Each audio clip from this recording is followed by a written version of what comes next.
Special train से रामेश्वरम धाम की तीर्थ यात्रा। आज ही अपनी सीट बुक कराएं tripurayatra.com पर।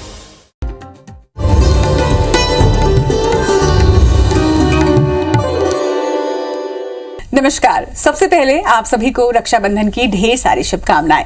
IBC 24 पर रक्षाबंधन पर हमारे इस खास कार्यक्रम शुभ रक्षाबंधन में आप सभी का बहुत बहुत स्वागत है।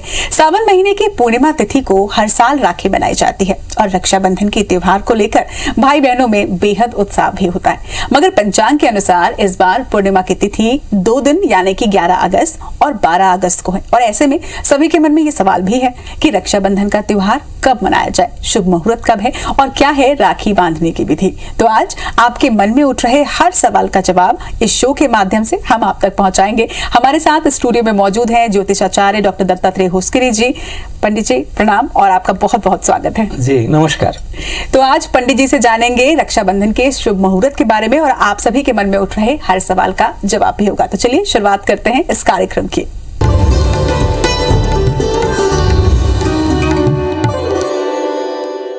तो राखी पर हमारा खास कार्यक्रम शुभ रक्षाबंधन। आइए सबसे पहले जानते हैं कि जो संशय हर किसी के मन में है पंडित जी इस बार कि 11 अगस्त को राखी है या फिर 12 अगस्त को, और ये संशय की स्थिति आखिर बनी ही क्यों है? जी असल में रक्षाबंधन की तिथि को लेकर लगभग हर बार इस तरह का संशय उत्पन्न होता है, लेकिन इस बार संशय थोड़ा सा ज्यादा है। प्रातःकाल 10:38 तक 11 तारीख को जो है चतुर्दशी तिथि है, उसके बाद पूर्णिमा लग रही है। मैं आपको एक बात बता दूं, क्योंकि पूर्णिमा यानी कि चंद्र प्रधान तिथि और चंद्र उदय होता है रात के समय, इसलिए पूर्णिमा रात्रिकालीन होती है, रात्रि व्यापिनी होती है। इसलिए रात्रि के समय जिस तिथि को पूर्णिमा हो उसको पूर्णिमा माना जाता है। और जहां तक 12 तारीख की बात है तो 12 तारीख को सुबह 7:05 तक ही पूर्णिमा है। सूर्योदय के पश्चात यदि कोई शास्त्र ऐसा कहते हैं कि सूर्योदय के पश्चात यदि 16 दंड तक कोई तिथि है तो उस दिन उस तिथि को माना जाता है, लेकिन चूंकि 7:05 तक ही है, 16 दंड से कम हो जाती है, इसीलिए 12 तारीख को पूर्णिमा नहीं है, 11 तारीख को ही पूर्णिमा है। इसीलिए 11 तारीख को रक्षाबंधन मनाना ज्यादा श्रेयस्कर है।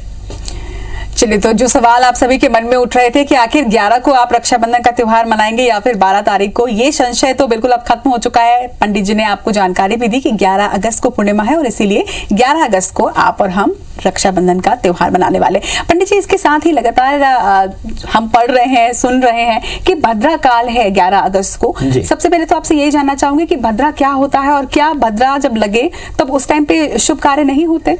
जी सबसे पहले तो मैं आपको ये बात बता दूं कि भद्रा क्या होती है।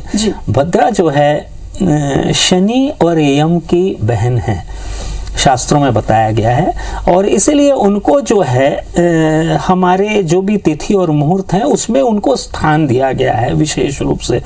और भद्रा के शुभाशुभ फलों के बारे में बताया गया। शब्द बहुत महत्वपूर्ण है, शुभाशुभ फल, यानी कि भद्रा के जहां शुभ फल होते हैं वहीं अशुभ फल भी होते हैं, दोनों ही होते हैं। और विशेष रूप से जहां तक भद्रा की मैं यदि बात करूं तो सुबह 10:38 से 11 तारीख को सुबह 10:38 से लेकर रात को 8:52 तक भद्रा है। लेकिन क्या प्रभाव है भद्रा का, इस प्रश्न का उत्तर हमारे को मिलता है मुहूर्त चिंतामणि नाम का एक ग्रंथ है, जिसका विशेष रूप से यदि अवलोकन किया जाए तो उसके 21वें पेज में 44वां और 45वां जो श्लोक है वो बता देता है, क्योंकि भद्रा जो है मकर राशि की भद्रा है और मकर राशि की भद्रा पाताल लोक में होती है, इसीलिए भद्रा का कोई प्रभाव नहीं है पृथ्वी लोक पर। और दूसरी बात है, जहां तक चतुर्दशी तिथि में भद्रा के पुच्छ या मुख का प्रश्न है, तो चूंकि भद्रा मकर राशि की होने के कारण है ही नहीं, इसीलिए इसके आगे कोई प्रश्न ही नहीं उठता। इसीलिए भद्रा को लेकर किसी भी तरह का संशय न पालें। भद्रा जो है उसका कोई प्रभाव 11 तारीख को नहीं है। चलिए, तो अब शुभ मुहूर्त भी जान लेते हैं, लेकिन शुभ मुहूर्त जानने के पहले पंडित जी, जब हम छोटे हुआ करते थे तो हमारी दादी नानी अक्सर हमें कहानियां बताती थी कि इसके पीछे क्या कथा है। रक्षाबंधन का त्योहार मनाया जाता है तो उसके पीछे क्या कथा, ये कोई सा भी त्योहार उसके पीछे कोई ना कोई कथाएं जरूर होती हैं। तो आज हमारे जो दर्शक हैं और खास तौर पर जो हमारे दर्शक युवा वर्ग के हैं और जो बच्चे हैं खास तौर पर, वो भी इस कार्यक्रम को देख रहे होंगे, तो उनके लिए आज आप जरूर रक्षाबंधन से जुड़ी कथा बताइए। हाँ जी, बहुत महत्वपूर्ण कथा है। और जहाँ तक देखिए रक्षाबंधन का संबंध लक्ष्मी जी से है। अब कैसे है, लक्ष्मी जी और विष्णु जी, जब बात आई बलि को छलने की, तो विष्णु भगवान ने बलि को छल किया और बलि से 2.5 पग जमीन लेकर उनको पदच्युत कर दिया। उसके बाद राजा बलि के रहने के लिए कोई स्थान नहीं बचा, तो वो पाताल लोक चले गए। लेकिन पाताल लोक जाने से पहले, क्योंकि विष्णु भगवान प्रसन्न हो गए थे कि बलि जो है, राजा बलि जो हैं, उन्होंने कर्तव्य परायणता का परिचय दिया था। उन्होंने अपने जो उन्होंने वादा किया था, जो भी उन्होंने प्रतिज्ञा की थी, उसका पालन किया। विष्णु भगवान प्रसन्न हो गए। विष्णु भगवान ने उनसे ये कहा कि चूंकि मैं आपसे प्रसन्न हूं, इसलिए आप मुझसे जो मांगना चाहते हैं मांगे। राजा बलि ने विष्णु भगवान से वरदान स्वरूप ये मांगा कि चूंकि मैं पाताल लोक जा रहा हूं, इसलिए आप भी मेरे साथ पाताल लोक चलें और पाताल लोक में चलकर मेरे द्वारपाल के रूप में रहें। तो विष्णु भगवान पाताल लोक चले गए और पाताल लोक जाने के बाद, चूंकि ऐश्वर्य के देवता हैं, कल्याण के देवता हैं, समस्त लोक में त्राहिमाम त्राहिमाम होने लग गया। तो लक्ष्मी जी से निवेदन किया गया कि आप ही कुछ ऐसा कीजिए जिससे राजा बलि जो हैं विष्णु भगवान को छोड़ें। श्रावण मास की पूर्णिमा तिथि को, जो कि 11 तारीख को पड़ रही है, श्रावण मास की पूर्णिमा तिथि को मां लक्ष्मी ने राजा बलि के हाथ में रक्षा का सूत्र बांधा और उनसे ये वचन लिया कि वो विष्णु भगवान को छोड़ देंगे। और इस तरह से विष्णु भगवान जो है पाताल लोक से मुक्त हुए। तो ये बहुत महत्वपूर्ण त्योहार है, क्योंकि ये कल्याणकारी पर्व है। और इस बार जो है आयुष्मान योग में जो है ये पड़ रहा है, बहुत ही महत्वपूर्ण पर्व है और लक्ष्मी जी से संबंधित ये पर्व है। ये तो सतयुग की कथा हो गई। एक द्वापर युग की भी एक कथा है जिसमें कृष्ण भगवान को उंगली में चोट लग गई थी। तो उस समय जो है उनके हाथ में जो अपने पल्लू का कपड़ा फाड़ कर जो बांधा गया, तो उस समय उन्होंने अपनी बहन को ये वचन दिया था कि श्रावण मास की पूर्णिमा को जो भी अपने भाई की कलाई में रक्षा सूत्र बांधेगा, मैं उसको अमरता का वरदान देता हूं। इस तरह से ये 2 कथाएं बहुत महत्वपूर्ण है, जैसा कि आपने कहा कि आज की जनरेशन के लिए बिल्कुल बहुत ज्यादा महत्वपूर्ण। क्योंकि मुझे लगता है पंडित जी, अगर अपनी संस्कृति को और अपने त्योहारों को हमें समझना हो तो उनके पीछे की क्या कथाएं हैं, क्या प्रथाएं हैं, ये जानना बेहद जरूरी होता है। और चलिए अब वो सवाल मैं पंडित जी से पूछ लेती हूँ जिसका इंतजार आप सभी को भी है, क्योंकि स्नेह की डोर, रक्षा का ये सूत्र जब बहन अपने भाई को बांधती है तो इसी मंगल कामना के साथ बांधती है कि भाई जो है वो हमेशा सुरक्षित रहे। और इसके लिए बहुत जरूरी है शुभ मुहूर्त में आप रक्षा की ये डोर बांधे। तो पंडित जी, इस बार शुभ मुहूर्त का सबसे ज्यादा लोग वेट कर रहे हैं, जानना चाह रहे हैं कि क्या शुभ मुहूर्त है, क्योंकि जैसे कि 11 अगस्त या 12 अगस्त इसमें संशय था, उसी तरह से भद्रा को लेकर भी लोगों के मन में संशय था। और शुभ मुहूर्त क्या हुआ, ये अब आप दर्शकों को बता दीजिए। जी बिल्कुल, इस बार जो शुभ मुहूर्त है, विशेष रूप से मैं स्थिर लग्नों के मुहूर्तों की चर्चा करूं। मैंने आपको बता दिया कि भद्रा का कोई प्रभाव नहीं है। और जहां तक मुहूर्त की बात है तो सबसे पहला मुहूर्त है सिंह लग्न का मुहूर्त, जो कि प्रातःकाल 6:08 से लेकर 8:18 तक है। उसके पश्चात जो एक मुहूर्त है वो है मध्याह्न काल का, वृश्चिक लग्न का मुहूर्त है। ये भी स्थिर लग्न है। ये मुहूर्त है 12:40 दोपहर से लेकर 2:55 तक का। इसके पश्चात सायंकाल का मुहूर्त है कुंभ लग्न का, ये भी स्थिर लग्न का मुहूर्त है। सायंकाल 6:49 से लेकर 8:24 तक का। रात्रिकालीन एक मुहूर्त है जो कि वृषभ लग्न का मुहूर्त है, ये भी स्थिर लग्न का मुहूर्त है। 11:38 से लेके रात्रिकालीन 1:37 तक।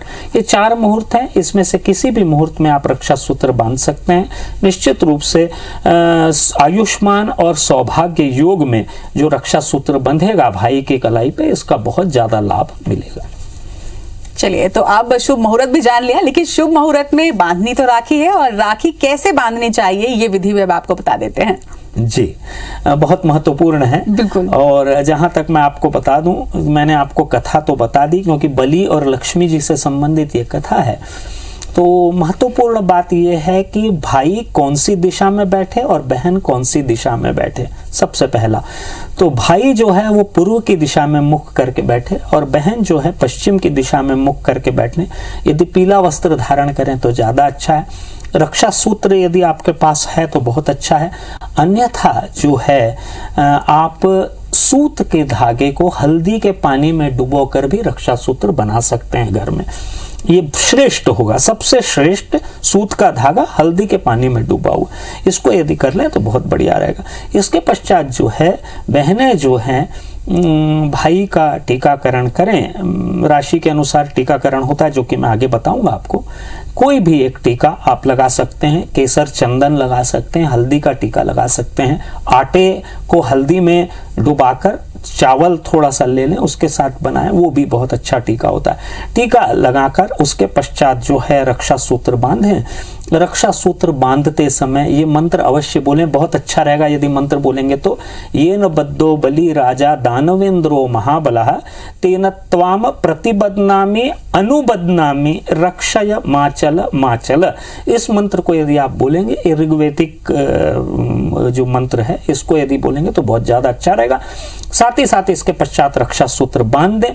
रक्षा सूत्र बांधने के पश्चात यदि बहन बड़ी है तो भाई को उनको प्रणाम करना चाहिए और भाई बड़े हैं तो बहन को उनको प्रणाम करना चाहिए।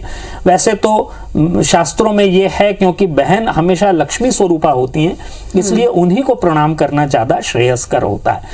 तो प्रणाम किया जाए, उसके पश्चात जो है आरती उतारी जाए। आरती आप 7 बार उतार सकते हैं, 8 बार उतार सकते हैं, 11 बार उतार सकते हैं। ये क्रम को अवश्य याद रखें, 7, 8 या 11 बार आरती उतारें। आरती उतारने के पश्चात बहुत अच्छा होगा यदि आप 1 लोटा तांबे के लोटे या चांदी के लोटे में पानी लेकर उसको भी एक बार उतार दें, तो इससे बहुत ज्यादा अच्छा होगा। ये सब करने के पश्चात भाई को जो है आप मिष्ठान्न अर्पित करें, एक नारायण स्वरूप मान के उनको मिष्ठान्न अर्पित करें। मिष्ठान्न अर्पित करने के पश्चात यदि भाई आपको कोई भेंट देते हैं तो उसे स्वीकार करें प्रसन्नता स्वरूप। और सबसे महत्वपूर्ण बात यह है कि यह प्रसन्नता का पर्व है, शांति का पर्व है, सौहार्द का पर्व है। इसको बड़ी शांति से और प्रसन्नता से मनाएं। ये बहुत खास बात आपने कही, क्योंकि साल भर तो भाई बहन के बीच खट्टी मीठी नोकझोंक चलती रहती है, लेकिन राखी के दिन आप झगड़ा बिल्कुल भी ना करें। खैर, राखी तो आपने खरीद ली होगी, शुभ मुहूर्त भी हमने आपको बता दिया, लेकिन आपकी थाल में तिलक कौन सा होना चाहिए, इस पर अब चर्चा करने वाले। थाल में तिलक कौन सा होना चाहिए? क्या भाई के राशि के अनुरूप तिलक लगाने से शुभता और बढ़ जाएगी? जी जी बिल्कुल, ये शास्त्रोक्त है असल में कि भाई की राशि के अनुसार यदि आप रक्षा सूत्र बांधते हैं और भाई की राशि के अनुसार ही यदि तिलक भी लगाते हैं तो इससे निश्चित रूप से लाभ होता है। वे बहनें जिनके भाई मेष राशि के हैं, मंगल प्रधान होंगे ये, तो मंगल प्रधान होने के कारण थोड़ा सा अग्नि तत्व इनका प्रभावकारी होता है।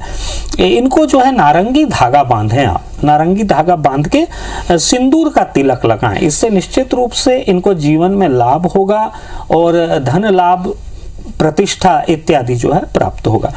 वृषभ राशि के यदि आपके भाई हैं तो वृषभ राशि के लिए सफेद चमकीला धागा और चमकीला तिलक, यदि थोड़ा सा चमकीला कोई तत्व मिला दें टीके में और उसको लगाएं तो निश्चित रूप से इनके लिए लाभकारी होगा, प्रमोशन इत्यादि प्राप्त होगा। यदि आपके भाई मिथुन राशि के हैं तो हरा नारंगी धागा ये बांधें और चमेली की सुगंध का टीका लगाएं। यदि ये करेंगे तो निश्चित रूप से उनके जीवन में जो है शांति और प्रगति दोनों आएगी। कर्क राशि के यदि आपके भाई हैं तो सफेद चांदी युक्त धागा, चांदी के थ्रेड्स आते हैं तो चांदी के थ्रेड्स का धागा और चंद्राकार लाल तिलक यदि ये लगाते हैं तो यदि व्यापार में किसी तरह का नुकसान हो रहा है तो वो ठीक हो जाएगा और लाभ होने लग जाएगा। सिंह राशि के यदि आपके भाई हैं तो लाल गुलाबी धागा और गुलाब जल युक्त लाल तिलक ये यदि लगाते हैं तो निश्चित रूप से जीवन में सफलता प्राप्त होगी। कन्या राशि के यदि आपके भाई हैं तो हरा नीला धागा और चावल हल्दी का मिश्रित टीका यदि ये लगाएंगे तो लाभ मिलेगा। तुला राशि के यदि आपके भाई हैं तो चमकीला हरा पीला धागा और चांदी के अर्क का लाल टीका यदि ये लगाएंगे तो निश्चित रूप से लाभ मिलेगा। वृश्चिक राशि के यदि आपके भाई हैं तो लाल पीला धागा और शहद युक्त लाल तिलक यदि ये लगाएंगे तो उनको व्यापार में लाभ होगा, प्रमोशन इत्यादि प्राप्त होगा, आदि आदि। यदि धनु राशि के आपके भाई हैं तो केसर युक्त पीला तिलक और हल्दी चावल का तिलक लगाएंगे, केसर युक्त पीला धागा बांधेंगे। मकर राशि के यदि आपके जातक हैं तो नीला चमकीला धागा और रोली का तिलक आप लगाएंगे तो उनको लाभ मिलेगा। कुंभ राशि के यदि आपके भाई हैं तो नीला हरा मोर पंख युक्त धागा उनको बांधें और घी चावल का टीका लगाएं तो इससे उनको प्रगति मिलेगी और लाभ होगा। मीन राशि के यदि आपके भाई हैं तो पीला धागा और चंदन कुमकुम का टीका यदि ये लगाएंगे तो उनके जीवन में प्रगति आएगी, जो भी बाधाएं हैं वो दूर होंगी। चलिए, तो पंडित जी से आज आपने जाना कि राशि के अनुसार तिलक लगाने से क्या होता है, और अगर आपके भाई की राशि जो भी है, चाहे वो मेष है, चाहे वृश्चिक हो, या फिर मेरे भाई की तरह मकर है, तो आप कौन सा द्रव्य इस्तेमाल करें, ये पंडित जी ने बताया। और अब पंडित जी एक छोटा सा सवाल है, वैसे तो रक्षाबंधन, रक्षा का सूत्र जो होता है वो हम रक्षाबंधन के दिन बांधते हैं, लेकिन बहुत सारी ऐसी बहनें होती हैं जिनके भाई नहीं होते, तो वो किन्हें रक्षा सूत्र बांध सकते हैं। और इसके साथ साथ जैसे मेरी आदत है, मैं हर साल अपनी मम्मी को भी जरूर रक्षा सूत्र बांधती हूँ। मुझे ऐसा लगता है कि वो हमेशा ही मेरी रक्षा करती हैं, तो मैं उन्हें क्यों ना बांधूं, और उन्हें बहुत अच्छा भी लगता है ये। तो क्या माता को भी बांध सकते, क्योंकि बहुत से लोग मुझे बोलते हैं कि तुम मम्मी को क्यों बांधती हो, तो भाई बहनों का त्योहार है। तो आज मैं जरूर आपके माध्यम से दर्शकों को भी, शायद किसी और के भी मन में मेरी तरह इस तरह का सवाल आया हो कि हम रक्षाबंधन के दिन अगर भाई नहीं तो किन्हें बांध सकते हैं रक्षा सूत्र। जी, बहुत अच्छा प्रश्न है। देखिए, मैं आपको एक बात बता दूं, ये रक्षा सूत्र बांधने का पर्व है, और रक्षा सूत्र किसी को भी बांधा जा सकता है, माता पिता गुरुजन को बांधा जा सकता है। तो निश्चित रूप से यदि आप किसी को भी रक्षा सूत्र बांधेंगे, परिचित अपरिचित कोई भी हो, यदि आपसे रक्षा सूत्र बांधने को तैयार, बंधवाने को तैयार है, तो आप किसी को भी रक्षा सूत्र बांध सकते हैं। देखिए, इससे बंधवाने वाले को ही लाभ नहीं होता है, बांधने वाले को भी लाभ होता है। क्यों? क्योंकि मैंने आपको कथा बताई कि जो बांध रही थी वो लक्ष्मी जी थी, और जो बंधवा रहे थे वो राजा बलि थे। तो भाई राजा बनता है और बहन लक्ष्मी जी बन जाती है। तो इसीलिए किसी को भी बांधा जा सकता है। रक्षा सूत्र बांधने का कोई विशेष ऐसा प्रावधान नहीं है कि भाई को ही बांधा जाए। एक बात मैं और ऐड करना चाहूंगा, ये श्रावणी उपाकर्म का मुहूर्त भी है, तो इस दिन जो जनेऊ धारण करना चाहते हैं वो जनेऊ भी धारण कर सकते हैं। बहुत अच्छा मुहूर्त रहेगा। तो यदि जिनको जनेऊ धारण करना है वो जनेऊ अवश्य इस दिन धारण करें। तो जिस तरह से आप जानकारी दे रहे हैं कि जनेऊ धारण किया जा सकता है, इसी तरह से कुछ और अगर शुभ कार्य की शुरुआत करना चाहे तो क्या रक्षाबंधन के दिन उसकी भी शुरुआत की जा सकती है पंडित जी? जी, विशेष रूप से मैं आपको एक बात बता दूं कि बच्चे जिनका अक्षर अभ्यास आप नहीं करा पाए जी, तो जनरली वसंत पंचमी के दिन होता है अक्षराभ्यास, लेकिन अक्षराभ्यास आप नहीं करवा पाए, भूल गए, तो रक्षाबंधन, क्योंकि एक बहुत महत्वपूर्ण बात हम भूल जाते हैं कि रक्षाबंधन जहां एक और रक्षा सूत्र बांधने का पर्व है, वहीं रक्षाबंधन बुद्धि का पर्व है। क्यों? क्योंकि समुद्र मंथन के दौरान इस दिन हयग्रीव का अवतरण हुआ था। हयग्रीव कौन है? हयग्रीव वो देवता हैं जो मेधा और बुद्धि के देवता हैं, और उनका सर जो है अश्व का होता है, बाकी शरीर मानव का होता है। हयग्रीव का जन्म अवतरण इस दिन हुआ था, इसलिए बच्चों को अक्षर अभ्यास इस दिन आप करा सकते हैं। स्लेट पे एम लिखवाइए, या फिर उनकी जिह्वा पर चांदी की छड़ी या चांदी के चम्मच से एम लिखिए शहद के द्वारा, तो इससे अक्षराभ्यास हो जाता है। तो ये रक्षाबंधन के दिन किया जा सकता है। चलिए, तो लगता है मुझे कि लगभग सभी जानकारी आज हमने पंडित जी से ले ली है। लेकिन पंडित जी, हमने ये तो जाना कि आज के दिन क्या क्या करना चाहिए, किस तरह की पूजन विधि होनी चाहिए, क्या शुभ मुहूर्त है, लेकिन ऐसे भी बहुत सारी चीजें होती हैं जो किसी भी त्योहार में नहीं करनी चाहिए। तो रक्षाबंधन से जुड़ी कोई ऐसी बात जो आप दर्शकों को बताना चाहिए जो लोग ना करें? जी, रक्षाबंधन के दिन विशेष रूप से एक बात का ध्यान रखें कि खान पान सात्विक होना चाहिए। जो भी आप खान पान कर रहे हैं वो सात्विक रखें, क्योंकि बहुत महत्वपूर्ण पर्व है रक्षाबंधन। श्रावण मास की पूर्णिमा तिथि है। इस दिन श्रवण नक्षत्र का हस्तक्षेप होता है जो कि चंद्र प्रधान होता है, इसलिए बहुत महत्वपूर्ण है। दूसरा चीज क्रोध न करें, तीसरी चीज वैमनस्य न रखें, किसी के प्रति शत्रुता का भाव न रखें। यदि ये सब कार्य आप करने में यदि सफल हो जाते हैं तो रक्षा बंधन का जो पर्व है आपके लिए जो है निश्चित रूप से बहुत अच्छा रहने वाला है। तो आज अपने इस खास कार्यक्रम शुभ रक्षाबंधन में हमने आपको तमाम जानकारी दी जिसके बारे में आपके मन में भी सवाल उठ रहे थे। पंडित जी, तमाम जानकारी को हम तक साझा करने के लिए आपका बहुत बहुत शुक्रिया। उम्मीद करते हैं कि इन जानकारियों के साथ में और इस चर्चा के साथ में आप सभी का भी रक्षाबंधन का जो त्योहार है वो बेहद शुभता के साथ होगा। अपनी तैयारियां पूरी रखिएगा और इसके साथ साथ हमारा ये जो कार्यक्रम है ये आप यूट्यूब पर भी देख सकते हैं और यूट्यूब के माध्यम से आप बाद में भी देख सकते हैं। तो जरूर अपने बच्चों को जो कथा खास तौर पर पंडित जी ने आज सुनाई है वो जरूर सुनवाइए। रक्षाबंधन आप सभी के लिए बेहद शुभ हो, इसी मनोकामना के साथ हमें दीजिए इजाजत। नमस्कार।